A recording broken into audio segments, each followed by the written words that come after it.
Anyone looking to adopt her voice sliced through the hall like glass. My sister Jade in her jeweled gown smirked into the microphone and scanned the crowd for laughs. Around me, polite chuckles rose, uneasy, forced. I sat frozen. Kai, my 10-year-old, clutched my hand under the linen-draped table. His fingers trembled. I felt the heat rise in my cheeks, a burning that had nothing to do with shame and everything to do with knowing my son had just been made into a punchline. From the corner of my eye, I saw Monica. Our mother leaned back, smiling like this was nothing more than light-hearted banter. She's still on the market, Jade added with a shrug. Secondhand, sure, but comes with a bonus, kid. More laughter. Crystal clinked. Someone actually clapped. I stood slowly, every muscle screaming to flee. Then a chair scraped hard across the floor. Adrian, the groom, stood up. His jaw locked, his fists clenched at his sides. The room fell silent. Even the music stopped. I need to say something, he said. His voice wasn't loud, but it carried. If you've ever been humiliated in a room full of people, especially by your own family, what would you have done? Would you walk out or wait to be seen? Let me know in the comments. And if you're still standing like I was, hit subscribe. You're not alone. They say home is where the heart is. For me, it was also where the unpaid invoices lived. Ashwick Bay was quiet in April. Sea breeze always carried a trace of salt and nostalgia, even when the blinds stayed shut. I sat at my modest desk in the corner of our apartment, numbers on the screen bills stacked in neat piles, and Kai's latest rocket ship doodle pinned to my monitor. The scent of old coffee and highlighters was oddly comforting. This was my normal. I balanced client tax returns while microwaving dinner, signed off spreadsheets in between helping Kai glue volcano pieces for science class. There were no designer throw pillows, no summer homes, but there was love and grit, and the sound of Kai's soft humming when he worked in the next room. It grounded me. He came barreling in just before 5 cheeks flushed from practice cleats, muddy. "Mom," he said, holding up a crumpled worksheet. "Did they fight over the Declaration or the Constitution, both?" I said, smiling, "But the real war was over power, like you and Aunt Jade," he said, flopping onto the couch. I didn't flinch. Kids remember more than we think. Monica called not long after. Her tone clipped like always. "Jade's coming for dinner tomorrow. Bring Kai. Wear something clean." "Sure," I said, pressing the phone between my ear and shoulder while folding laundry. She continued without pause. "Michael will be there. He's exceptional. Yale legacy family. He's everything we dreamed for Jade." I stayed silent. My mother had a gift. She could praise one daughter and shame the other in a single breath, and she wielded it like a scalpel. Later that night, as Kai dozed off under his space-themed blanket, I pulled out an old photo from a drawer. Me, 18, in a faded volunteer t-shirt at Ashwick Children's Hospital. My smile in the photo was real. Back then, I still believed doing good would be enough to be seen. That was where I met Isabelle. She was 15, thin, bald, stubborn as hell. Her brother visited every day, Adrian, quiet and loyal, always with a journal in his lap. I read to her, sang sometimes badly, brought Kai once when he was just 5, and had drawn her a sun with sunglasses. I never knew if they remembered me. I tucked the photo away as the dryer beeped in the hallway. Dinner at Monica's the next night was everything I expected. The Sinclair estate on Alder Crescent still looked like a magazine spread. Marble counters, brass fixtures, no warmth. Monica opened the door in pearls and judgment. "You're late," she said. "We're on time," I replied. Evenly smoothing Kai's jacket, she pursed her lips. "Try not to let him break anything." The scent of rosemary lamb drifted through the air as we stepped inside. Kai's hand gripped mine. His face was calm, but I could feel the tension in his tiny shoulders. Jade was already in the parlor, lounging in cream silk. She looked up and said, "Oh." You made it as if she hadn't noticed the time. Her fiancé stood when we entered, Adrian, and for a second I forgot to breathe. He hadn't changed much. Still tall, still poised, but there was something softer in his expression now. He reached out to shake my hand. "Juliette," he said warmly. "It's good to meet you." Something flickered behind his eyes. Recognition. Kai stepped forward. "I'm Kai." Adrian's whole posture changed. He knelt slightly to his height. 5th grade. "Yeah, I made a solar system once," Adrian said, smiling. "Mars fell off during the presentation." Kai laughed. It was the first real laugh I'd heard from him that day. Nobody ever talked to him like he mattered not in that house. I caught Jade watching with narrowed eyes. Her smile never reached her cheekbones. After dinner, Monica pulled me aside in the hallway. "You're not wearing that to the wedding, are you?" I looked down at my blouse and slacks, simple, clean, functional. "Just wondering," she said. "Don't feel obligated to stand in photos." I clenched my jaw, nodded, and returned to Kai. I had no intention of fitting into their frame. The weeks leading up to Jade's wedding blurred into a slow-burning nightmare. I wasn't on the bridal party list, nor the official planner. But somehow I was managing both roles. Monica said it was easier for someone like me to handle the grunt work since I didn't have much going on. So I juggled vendor calls between client meetings.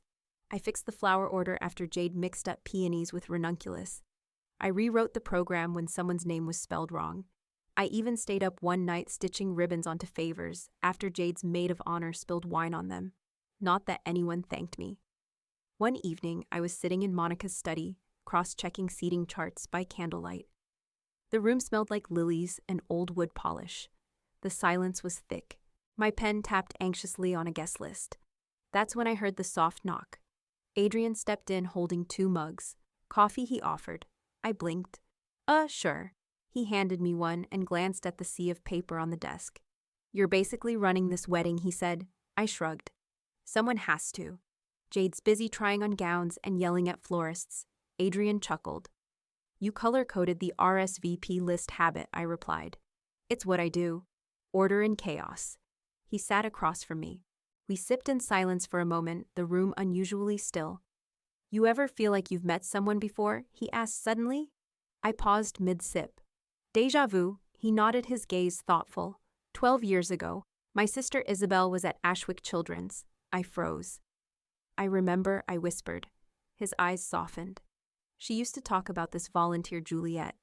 Said she had this calm voice. She'd read books, sing badly, and bring in a little boy who drew her stars." My throat tightened. She called him her little astronaut. "That was Kai," I said, my voice barely a breath. "And Isabelle. She changed me." He smiled faintly, looking down. "She loved those drawings. Kept them taped beside her IV pole. You gave her something that even the doctors couldn't." I looked at my hands. They were shaking slightly. "I didn't think anyone remembered. I never forgot," he said. We sat there, memory closing the gap between us. The paper between us, the place cards, the monogrammed menus, suddenly all felt small. "You were different," he added. "Not like the rest of them. You didn't look away." I wasn't sure what to say to that. "You didn't think I recognized you at dinner, did you?" he asked. I shook my head. "You looked right through me, only because I couldn't believe it was you," he said softly. "It's been a long time." I smiled, hesitant. "We've both changed." "Maybe," he said. "But I'd still recognize the woman who stayed beside my sister until the very end." Silence settled again, warm this time. Then came the sound of heels clicking down the hall. Jade. Her voice preceded her. "Adrian, you're not still talking to Juliette about place cards, are you?" He stood up, clearing his throat. "We were just finishing." Her eyes slid to me. "Great. Just make sure no one with an unflattering dress is seated near the cake." Adrian looked like he wanted to say something but didn't. I gathered the list and left the room. Kai's drawing from a decade ago echoing in my head. A stick figure with a telescope. A shooting star. A girl with no hair and a crown. The caption in shaky letters, Queen of the Stars. I wondered if Jade even knew that name. I doubted it. That night I tucked Kai in and sat beside him in the dark. His breathing was slow, peaceful. He didn't know the girl he once cheered up had a brother who might be seeing me again. Not just as the reliable sister, but as the person I really was. And I didn't know yet if that was comforting or terrifying. The call came just before dinner. I was setting the table, 2 plates, 2 forks, Kai humming something off-key in the background when Adrian's name flashed across my screen. I hesitated, then answered. "Juliette," he said, voice low. "I need to talk to you." I stepped onto the balcony, closing the sliding door behind me. "Is everything okay?" "No," he said. "Not really, but I'm trying to make it right." He paused. I could hear the wind from his side, a soft rush, like the ocean was speaking through him. "I want you to be my maid of honor," he said. I almost dropped the phone. Would I talk to Jade? I told her it matters to me, that you matter. Adrian, I said I wasn't even asked to be a bridesmaid. I know, he replied. And I know why. But I've seen how much you've done. I've watched the way Kai looks at you. The way Isabelle used to. I don't want someone on that altar who's convenient. I want someone who's real. My throat tightened. She's going to hate this. I'll handle her, he said simply. Just say yes. I looked through the window at Kai, still at the kitchen table, swinging his feet under his chair, focused on cutting chicken into perfect squares. He was everything I ever needed, and everything they never valued. Okay, I whispered. Yes. The next morning, the wrath came. Monica's number lit up my phone at 6:52 a.m. I picked up on the second ring. Juliette Sinclair, what were you thinking? Her voice was colder than the morning air outside. I didn't ask, I said, keeping my voice even. Adrian did. She scoffed. Of course he did. And of course you said yes. You always make things about you. I haven't made anything about me in 32 years, I replied. Monica didn't flinch. Jade is devastated. She didn't even call, I said quietly. She's trying to hold it together. This was supposed to be her moment. And now everyone's whispering about the poor single mother stealing the spotlight. I clenched my jaw. I'm not trying to steal anything. I'm showing up, like I always do.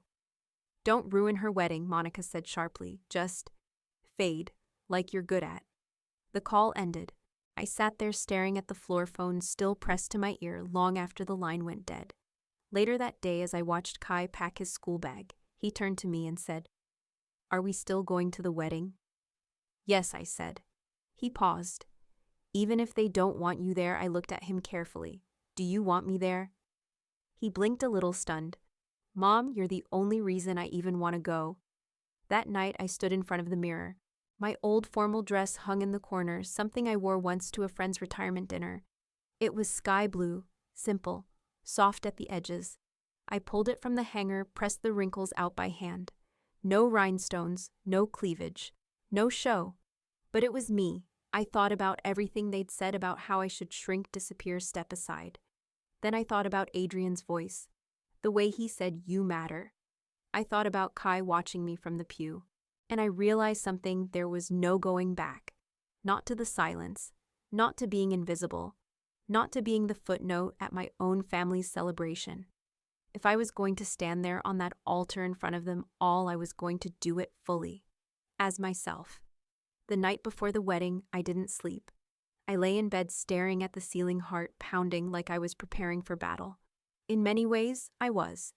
The apartment was quiet except for Kai's breathing in the next room. I could hear the wind slipping through the edges of our windows. It carried something: sharp anticipation maybe, or warning. I kept hearing Monica's voice on loop. "Fade, like you're good at." And Adrian's gently defiant. "You matter." At 3 a.m., I finally got up. I brewed tea I didn't drink. I checked and rechecked Kai's tiny suit, his shoes, the socks with stars he insisted on wearing because they're lucky. When the first sliver of morning cracked through the blinds, I stood in front of the mirror in the hallway and slipped into the sky blue dress. It wasn't designer, it wasn't fitted to impress, but it was clean, soft, honest.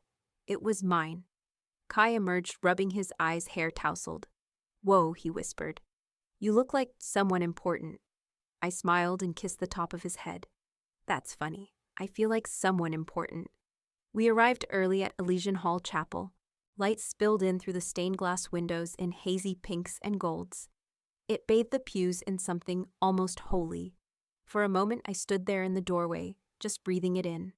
Kai clutched my hand, straightened his shoulders like a little gentleman. His tie was crooked, his shoes already scuffed, but he was the most beautiful thing I'd ever seen. "You ready?" I asked. He gave me a thumbs up. "Let's make Aunt Jade wish she was us." I laughed softly. "Let's not go that far." In the bridal suite, chaos buzzed like a beehive. Fabric rustled. Hairspray filled the air. Jade stood at the center in a dress that sparkled like frost cold and flawless. She turned when I walked in, her jaw tight. "You wore that," I did. "Of course." Behind her, Monica sat in a high-backed chair like a judge, her expression unreadable. "That dress," she said. "Very you." I smiled. "Yes, it is." Neither of them said another word. I moved to my corner, laid out the vows. confirmed the ring placement, checked the programs. I did every task expected of a maid of honor, efficient, precise, silent. But this time it wasn't because I needed their approval. It was because I was done apologizing for doing things well. The ceremony began with classical strings echoing through the chapel. I stood just behind Jade, bouquet in hand, moving with practiced grace. My breath stayed calm. My spine stayed straight. Kai sat in the front pew, feet swinging gently, his proud little smile anchoring me. When Adrian turned and caught my eyes at the altar, he gave the smallest nod. It was not a performance. It was recognition. And it was enough. After the vows were exchanged, after the rings were slipped on trembling fingers, we made our way to the reception at the ballroom. Chandeliers dripped from the ceiling like melting light. Tables glittered. Everything was perfect, too perfect. People laughed. Toasts flowed. Jade sparkled at the center of it all. But underneath the glamour, something felt brittle. I could feel it in the way she gripped her wine glass too tightly, in the way Monica scanned the crowd, assessing cataloging. And then it happened. Jade stepped up to the microphone. Her smile was wide, bright, lethal. I just want to say, she began, how grateful I am to everyone who made this day possible, and especially to my maid of honor, Juliette. I froze. She looked at me, held the pause. My big sister. A single mom, doing it all on her own. So brave, right? A few heads turned. My fingers curled around the linen napkin in my lap. And still so available, she added. Anyone looking to adopt. Laughter rippled. Not loud, but sharp enough to pierce. She's still on the market, Jade said, tipping her glass. With a kid in tow, slightly used but charming. My chest tightened. Kai's small hand found mine under the table. It trembled. I started to rise. But I didn't get the chance. Because someone else stood up first. Adrian. His chair scraped against the marble floor, and the entire room fell quiet. For a heartbeat, everything stopped. The ballroom lights dimmed only slightly, but it felt like a spotlight had snapped onto me. I could feel 100 eyes shift in my direction. Some sympathetic, some amused, most just curious. Like they'd been waiting for this part of the show. The single mom segment. I didn't move. I could hear the ice in my water glass settling, Kai's tiny breath catching beside me. My palms were damp, my ears rang. Across the room, Monica stood slowly lifting her champagne.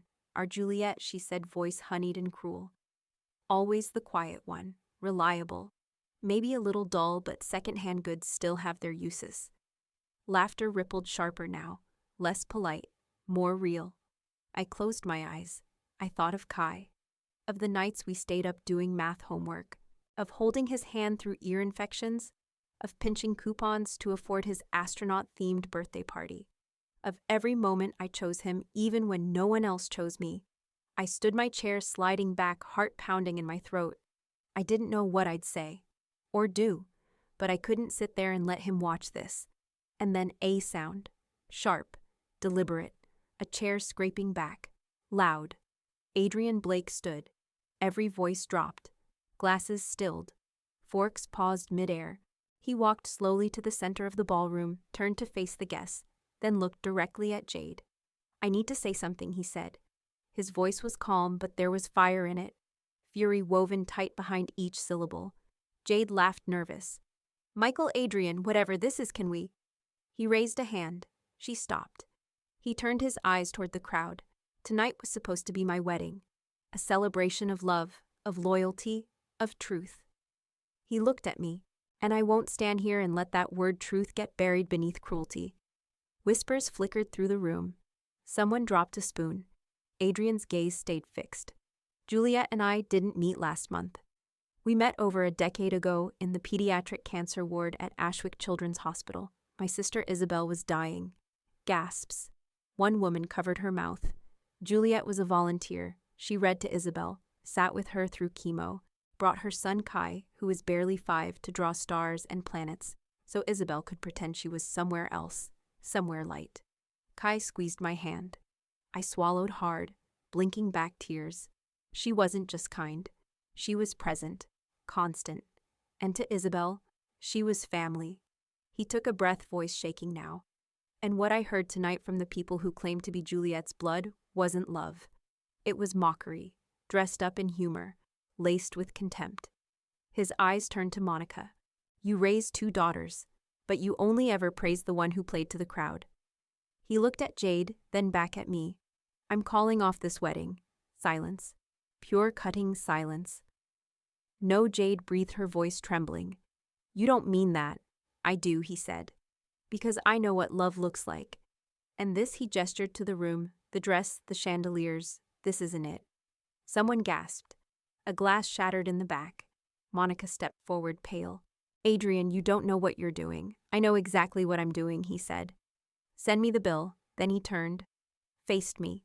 He didn't say anything at first, just walked across the ballroom, each step echoing. He stopped in front of our table, knelt slightly to Kai's level. Thank you, he said, for being the light you are. Isabelle never forgot you. Kai blinked. She called me her astronaut. She did, Adrian whispered. She said you made the stars feel closer. Then he stood and extended his hand to me. Come with me. My legs moved before I could stop them. I rose. I didn't look at Jade, or Monica, or anyone else. I took his hand, Kai took mine, and together we walked out of that ballroom, past the glitter, past the judgment, past the people who never saw us, and into something new. The wind hit us first, cold, salt-laced, honest. We stepped out of Elysian Hall and into the night, leaving behind the glitter and shame and stale champagne. Outside, the sky above Ashwick Bay stretched wide and open, stars flickering like someone had finally switched the world back on. Adrian's car was parked nearby, but he didn't reach for the keys. Instead, he looked at me. I know somewhere, he said. We drove in silence. Kai in the back seat, his head leaned against the window, watching the night blur by. I kept glancing at him through the rearview mirror. He didn't look scared, just quiet, contained. The restaurant sat at the edge of the marina, weathered wood string lights over the deck waves, tapping gently against the pylons. It was nearly empty. A waitress with silver hair and soft eyes led us to a table near the railing, as if she sensed we needed privacy. Menus were placed, water poured, but none of us touched anything. Kai sat between us, fingers tracing patterns on the tablecloth. His silence wasn't nervous, it was restful, like he finally understood something without needing it said out loud. Adrian broke first. I'm sorry, he said. I shook my head. Don't apologize for them. I'm not, he said. I'm apologizing for not stopping it sooner.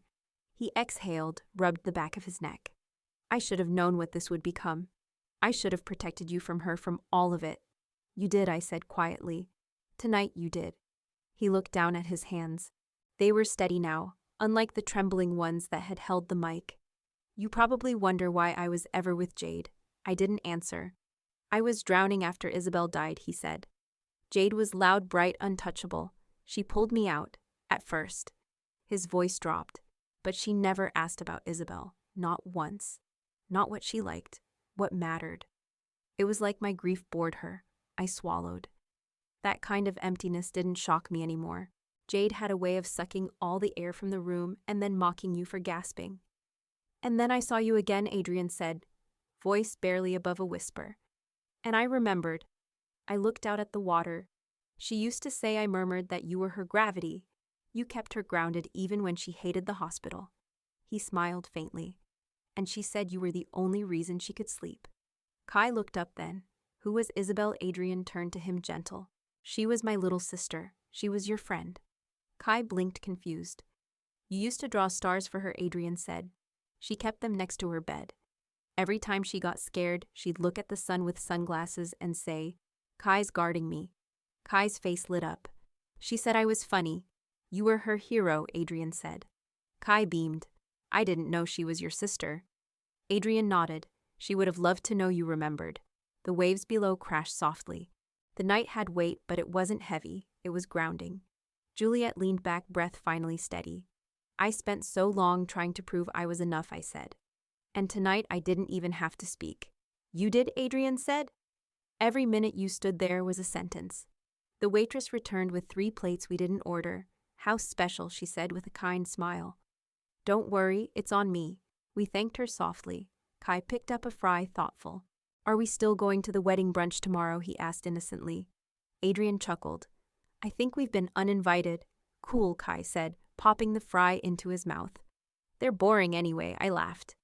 For the first time in a long while, I didn't feel like I was balancing on the edge of someone else's comfort. I wasn't shrinking or earning my right to be included. I was simply present. And that was enough. Adrian leaned forward. There's one more thing. He reached into his coat pocket, pulled out something wrapped in a handkerchief. A smooth flat stone painted in chipped acrylic, a bright yellow sun surrounded by little white stars. Kai gasped. That's mine. She kept it, Adrian said. I found it in her keepsake box last year. She called it her anchor stone. Kai touched it with reverence. Adrian looked at me. She wanted you to have it. If I ever saw you again. I blinked fast. Why now? Because now, he said, I finally see you too. And in that moment, I realized something no wedding could give me. I was no longer waiting for permission to be loved. The next morning was quiet. No ringing phones, no curt messages from Monica, no ivory envelopes waiting with instructions, just morning light pouring through the windows and the smell of ocean salt still clinging to our jackets. We drove in near silence up the hillside overlooking Ashwick Bay. The road curled like a ribbon flanked by pine trees that whispered as the wind moved through them. Spring was barely waking up, but patches of green peeked out from beneath the old frost. Kai sat in the back, holding a small canvas pouch on his lap, like a treasure. We pulled into the gravel lot outside Mount Willow Cemetery. Adrian led the way along the path, his coat flapping gently in the wind. I held Kai's hand, and for the first time in years, my footsteps didn't feel heavy. We stopped in front of a simple gray stone, smooth and clean. Isabelle Blake, beloved sister. Brightest star. Adrian knelt first, placing a bouquet of white daisies against the base. He reached out and touched the carved name with reverence, eyes damp but steady. Kai stepped forward next slowly. He pulled out the small painted stone from the pouch, bright yellow with white stars dancing across it. I made this for her, he whispered. He crouched down and set the stone beside the flowers. Thanks for liking my drawings, he added softly, almost like a secret. Adrian swallowed hard, his hand bracing the edge of the stone. I rested my hand gently on his shoulder. She'd love it, I said. She always wanted to go to space, Adrian murmured. You helped her believe she could. Kai looked up at us both. Is that why she likes stars so much? Adrian nodded. She said they never left, even when it got dark. The breeze picked up. It wasn't cold, it was kind. Warm air kissed my cheeks like breath from something unseen. Something remembered. We stood there for a long time. No one filled the silence with noise. There was nothing to prove, nothing to perform. Just three people linked by grief, by love, by the memory of a girl who once chose to laugh through pain. I closed my eyes and whispered, Thank you, Isabelle. Thank you for seeing me when no one else did. For sending me back someone who finally sees me now. When we turned to leave, Adrian reached for my hand. I didn't hesitate. Kai skipped ahead, humming to himself, arms stretched like airplane wings. He darted between patches of dandelions and old stones, free in a way I hadn't seen in months. At the car, Adrian opened the passenger door for me. You okay? He asked. I looked back one last time toward the small stone with stars and the girl it marked. I think I said this is the first morning I've ever felt completely light. Adrian smiled. So what now? I took his hand again. We go home, and we start something that's ours, not theirs. He nodded. And as we drove away from the cemetery, I didn't feel haunted. I felt whole. 1 year later, I stood in front of a red brick building on Main Street, ivy curling up the sides, the scent of fresh rain still clinging to the pavement. The sign above the door read, Sinclair Financial. Underneath, in smaller brass letters, Juliette Sinclair, CPA. I traced the letters with my fingers every morning before unlocking the door, not because I needed to, but because I still couldn't believe I had given myself permission to build something with my name on it. Inside, the walls were painted soft gray.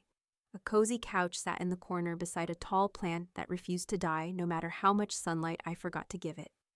Kai's drawings were pinned above my desk, new ones now. Planets, galaxies, a detailed chart of compound interest, as explained by a 10-year-old. Business was steady. Referrals came without begging. Clients returned. People saw me. Kai had grown taller, more confident. Captain of his soccer team. A quiet leader. Some nights he still crawled into bed beside me, muttering about rocket engines in his sleep. Other nights he stayed up late reading, his head propped on Adrian's shoulder, while they talked about stars and stories. Adrian never missed a parent-teacher conference, or a night on the couch with hot cocoa. He wasn't loud about being there, he just was. Monica left a few voicemails over the months, half apologies laced with passive blame. I never called back. Jade's social circle shrank after the wedding fallout. Word got around. The girl who glittered so loudly was suddenly quiet. I didn't feel bitter, just detached. Some people fade from your life like background noise finally turned off. We were wrapping presents on Christmas Eve. Kai, asleep under a blanket on the couch, dreaming of the skateboard he'd circled in the catalog. Adrian and I sat by the fire mugs, warm in our hands, the glow of the tree, flickering in gold. He shifted beside me. "I've been waiting for the right time," he said. I turned. For what? He pulled a small box from his coat pocket and opened it slowly. Inside was a delicate emerald ring, vintage beautiful. "It was Isabelle's," he said. "She told me once, 'Give this to someone who teaches you what love means.'" I stared at it, heart full. "That's you, Juliette." I blinked fast.